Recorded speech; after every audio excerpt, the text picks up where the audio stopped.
This is the 10th year that we've done the Dominican Republic excursion as part of the Sports MBA program. We started back in 2009.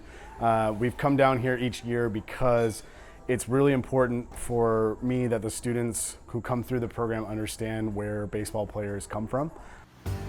So we come down here with the idea of learning what the environment looks like for prospects, and it has a lot of other positive features in that it brings the student cohort together so much more so than any other trip possibly could. So a lot of people don't really understand the international free agent process for the Major League Baseball, and the Dominican Republic offers an avenue for international players to get their career started. The first academy we went to was the San Diego Padres Academy near Ohio in the Dominican Republic. What really stood out to me was the layout, and the facilities were just so nice and elegant, and you could tell they really care about the development of their players.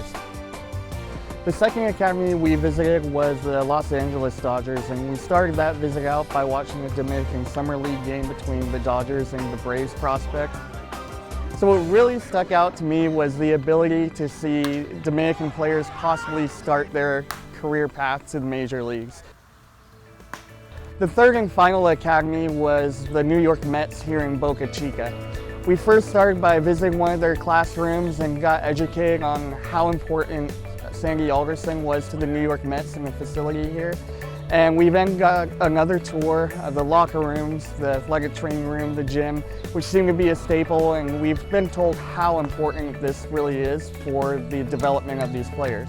So one thing that stuck out to me about the baseball academies is how the Mets, they actually are able to give their players high school diplomas and a little graduation session. So that's something that stuck out to me, that each different academy focuses on something in particular for their educational impact. Something that's huge for me was what the BHD Bank is doing and providing their players with financial literacy. So that was huge for me to see that the MLB is making an effort to change the players' lives in that way, because it's something that kind of goes under the radar, but I think is really important. And if they can provide that to players before they get into the major leagues, I think that's a huge jump, and it'll help them throughout their lives and help them help their communities.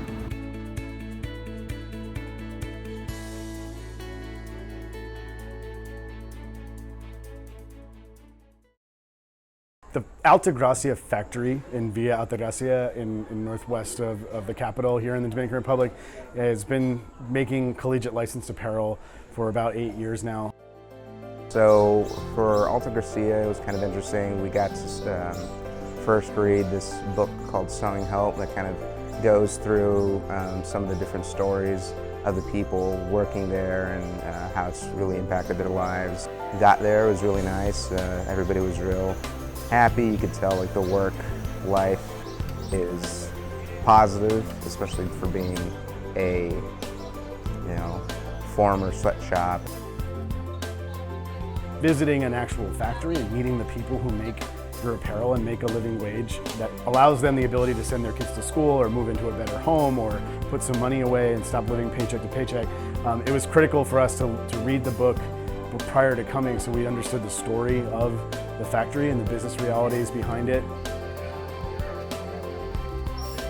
I actually watched a Business Insider video on a company called Because International, and they have a product called the Shoe That Grows, and it's shoes that are adjustable and durable for up to 5 years. I really like their mission, and it seemed like a tangible, accessible thing that we could do. We set up the fundraiser and it took off. We hit 50% of our goal in just a few days, raising over $2,500.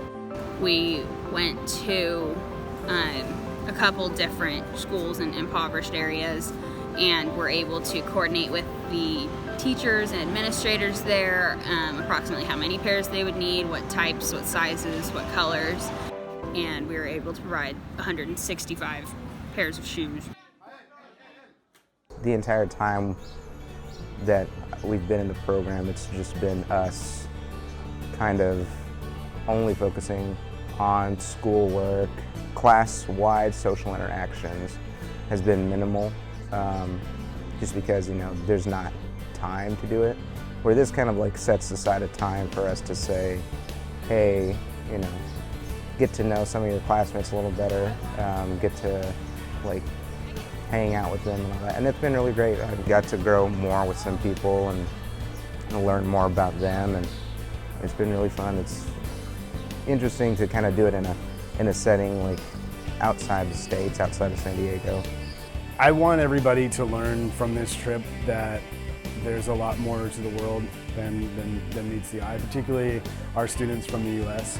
I think it's very rare for people to go abroad and put themselves out of their comfort zone to the extent that we do on this trip. It's hard. It's seeing poverty firsthand, walking through communities with kids everywhere that are really without any economic hope. It's really a challenge. You're not going to oftentimes elect to do that on a vacation. You might come to the Dominican Republic and park yourself on a beach in Punta Cana, and that's wonderful. It contributes to the economy, sure, but I think it's an experience that students don't often get to have. And doing it with a cohort of classmates is really exceptional because it makes you that much closer with those people around you going through an experience like this together.